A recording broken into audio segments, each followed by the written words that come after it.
Waalaikumsalam warahmatullahi wabarakatuh. Ini suatu hal yang sangat disayangkan terjadi di kaum muslimin. Ya, ketahuilah bahwasanya perzinahan ini adalah sesuatu yang sangat menjadi aib di dalam syariat Islam. Ada banyak hadis dan dalil-dalil yang menunjukkan bahwasannya di zaman kita saat ini, akhir zaman, itu adalah zaman di mana merebak dan banyaknya terjadi perzinahan. Nabi pernah sampaikan, inna min asyratis sa'ah, di antara ciri tanda terjadinya hari kiamat.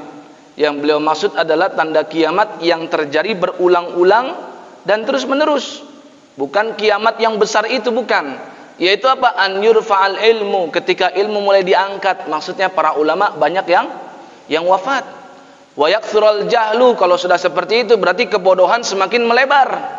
Ya, setiap masyarakat enggak tahu hukum tentang sesuatu karena para ulamanya sudah pada wafat. Kemudian apa lagi? Wa yakthuruz zina, di antara apa? Tanda-tanda kiamat, zina semakin banyak. Wa yakthuru syurbul khamr, minuman keras semakin merebak. Kemudian apa? Wa yaqillar rijal, kalau sudah zina sering, banyak dan menyebar, maka yang terjadi apa? Jumlah laki-laki semakin sedikit. Wa yukthuran nisa, dan perempuan semakin banyak.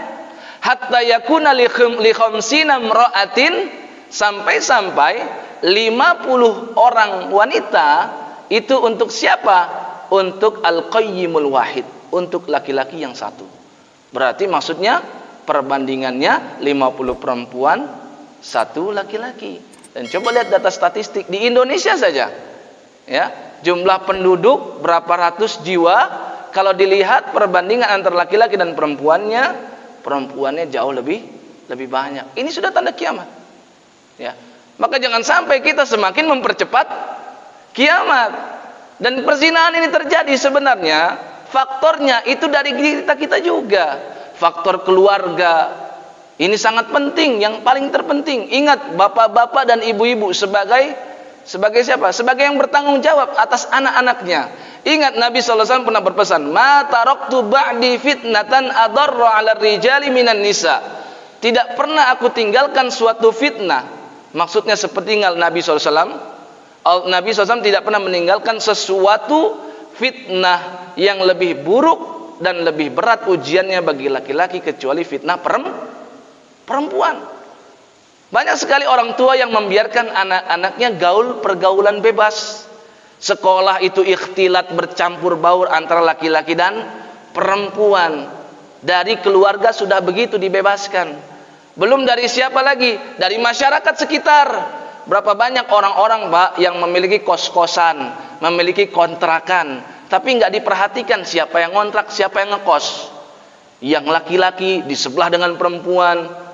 Ya, sedikit sekarang ada kos khusus laki-laki, kos khusus perempuan. Sekarang kos itu sudah umum. Bahkan ada beberapa yang ngontrak yang bukan satu keluarga. Yang ngontrak itu laki-laki dan ada perempuan, bukan mahrum. Terjadilah apa? Perzinahan. Karena masyarakat nggak peduli dengan hal itu.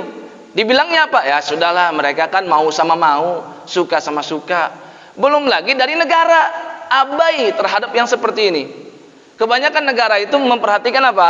Hukum-hukum yang sifatnya kuratif, yang tidak preventif, tidak mencegah. Yang diurus tentang apa? Tentang korban anak, perzinahan, tentang korban HIV. Yang diurus itu. Yang diurus bukanlah hal-hal yang sifatnya preventif, pencegahan. Ini 3 sisi yang sangat penting yang menjadikan banyak sekarang terjadi perzinahan. Dan kalau sudah seperti itu, saya pesankan kepada para perempuan, para kaum hawa, kalian inilah pemegang kunci syahwat. Kenapa? Perempuan itu pemilik pintu dan kuncinya, dan laki-laki yang mendobraknya. Sekarang zina sudah dikatakan boleh kalau suka sama suka, dan pada laki-laki itu nggak ada yang mau disebut pemerkosa, ya kan? Maka perempuan tuh jangan murahan. Perempuan tuh pakai hijab yang syar'i. Perempuan tuh pemalu. Jadi perempuan tuh jangan mau atau mudah digoda. Karena sekarang sudah banyak perzinahan terjadi karena suka sama suka. Makanya Al-Quran dalam surat An-Nur ya tentang zina di ayat yang kedua itu Allah Subhanahu wa taala awalkan perempuan dulu baru laki-laki. Kata Allah Subhanahu wa taala, "Az-zaniyatu waz-zani fajlidu kulla wahidin minhuma mi'ata jaldah." Pezina perempuan dulu yang Allah utamakan. Baru setelah itu waz-zani yang laki-laki. Fajlidu kulla wahidin minhuma mi'ata jaldah. Ya, cambuklah masing-masing di antara mereka 100 kali cambuk. Ini kalau belum menikah. Maka perhatikan para perempuan, sengaja Allah jadikan pertama disebutkannya disebabkan karena apa? Karena perempuan inilah yang menjadi penentu. Ya, perempuan nanti yang akan banyak menanggung rasa malu kalau terjadi perzinahan dan kelihatan ketahuan merebak. Perempuanlah yang malu, yang laki-laki biasa-biasa saja. Maka perhatikan betul. Nah, sekarang baru kita lihat pertanyaannya, lalu bagaimana dengan binnya atau nasabnya? Ya, kalau yang sudah seperti ini, kita lihat hadis Nabi Shallallahu Alaihi Wasallam. Dulu pernah ada sahabat yang berseteru, ya, yang satu mengklaim ini anaknya, yang satu mengklaim oh enggak ini anaknya. Jadi yang satu itu bapak, ya, bukan bapak biologisnya, yang satu bapak biologisnya, yang mengklaim itu bapak biologisnya, ya. Jadi anak ini sebenarnya hasil zina. Maka si bapak biologisnya datang menghadap Nabi Shallallahu Alaihi Wasallam.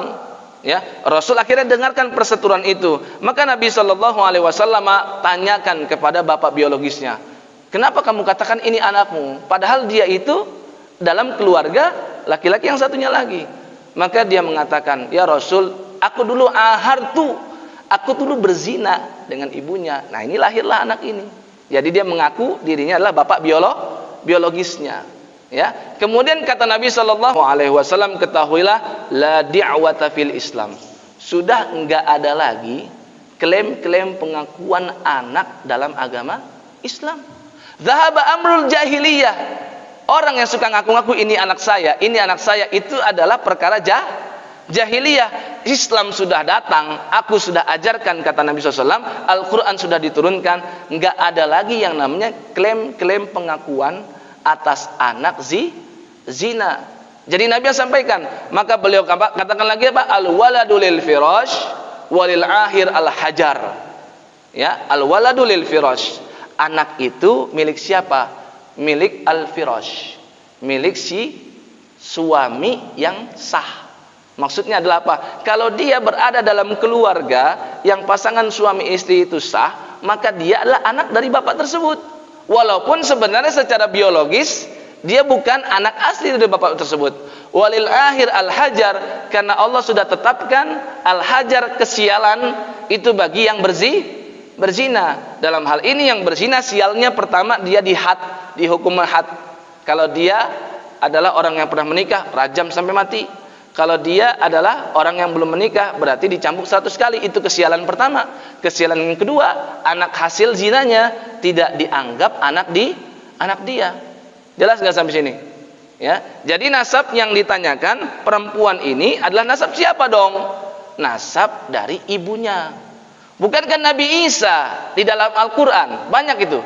Ya, dikatakan apa? Wa idz qala Isa ibn Maryam ya bani Israil. Ingatlah Muhammad ketika Isa bin siapa? Bin Maryam.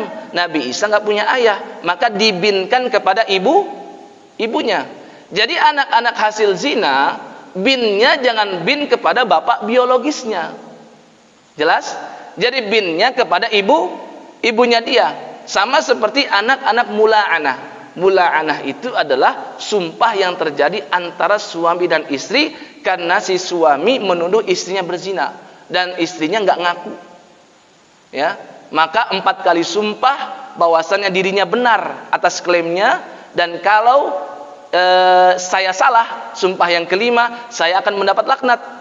Begitu juga dengan istrinya, bersumpah 4 kali mengatakan bahwasannya suami saya bohong ketika menuduh saya berzina, dan sumpah yang keempat, kalau seandainya aku yang bohong, aku mendapatkan murka dari Allah. Setelah itu terjadi, maka nggak boleh lagi menikah diceraikan, dan kalau seandainya suatu saat mereka taubat tetap nggak boleh menikah selamanya, dan anaknya menjadi milik siapa nasabnya? Menjadi milik ibunya. Maka jangan dinasabkan kepada bapak biologisnya, karena termasuk dosa besar ketika seseorang menasabkan kepada yang bukan ayahnya. Manidda'a ila ghairi abihi wa huwa ya'lamu annahu ghaira abihi. Siapa yang mengklaim ya anak ini adalah siapa? Anaknya dia. Padahal dia tahu bahwasannya anak ini bukan anaknya dia. Maka apa yang terjadi? Dia haram untuk masuk ke dalam surga. Nah, sekarang berikutnya kalau pernikahan, tadi yang ditanya masalah pernikahannya. Apakah binnya bin bapak biologisnya? Berarti tadi sudah jelas ya, dilarang. Binnya bin ibunya. Nah, katanya malu ya kepada masyarakat, ya kan? Dan katanya kan malu sehingga tetap bintian tersebut apakah digunakan bapaknya atau nggak perlu disebutkan. Sekedar informasi, ijab qabul ya sebenarnya itu nggak perlu menyebutkan bin, itu sudah sah.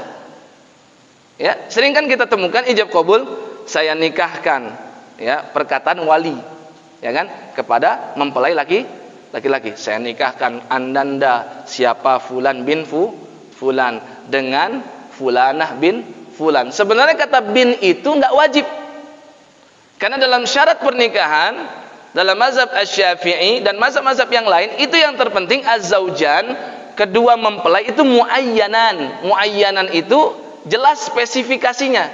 Maksudnya apa? Detailnya jelas. Kalau dikatakan Fatimah, sedangkan di kampung itu Fatimah ada banyak, kan Fatimah yang ini yang dimaksud jelas ada di majelis. Kalau dikatakan Ahmad saja tanpa bin bapaknya, sedangkan Ahmad itu di satu kampung banyak sekali nama Ahmad, maka ini sudah muayyan karena Ahmad yang ini yang dimaksud yang ada di dalam majelis. Maka sebenarnya kalaupun dalam akad nikah nggak disebutkan binnya, akad nikah tetap sah. Maka kalau merasa malu, lebih baik pilih nggak usah pakai bin daripada pakai bin bapak biologis, karena itu adalah dilarang. Ya, dan terus siapa walinya kalau seperti itu? Nabi SAW sampaikan, fasultanu ya pemimpin dalam hal ini siapa yang mewakilkan pemimpin? KUA, karena dia yang sudah diberikan kuasa. Ya, fasultanu waliyu man la waliyalah. Ya, pemimpin adalah wali dari orang yang tidak punya wali. Ya, jadi KUA itu bisa menjadi walinya dia. Atau kalau dia seorang janda punya anak, anaknya bisa menjadi wali dia.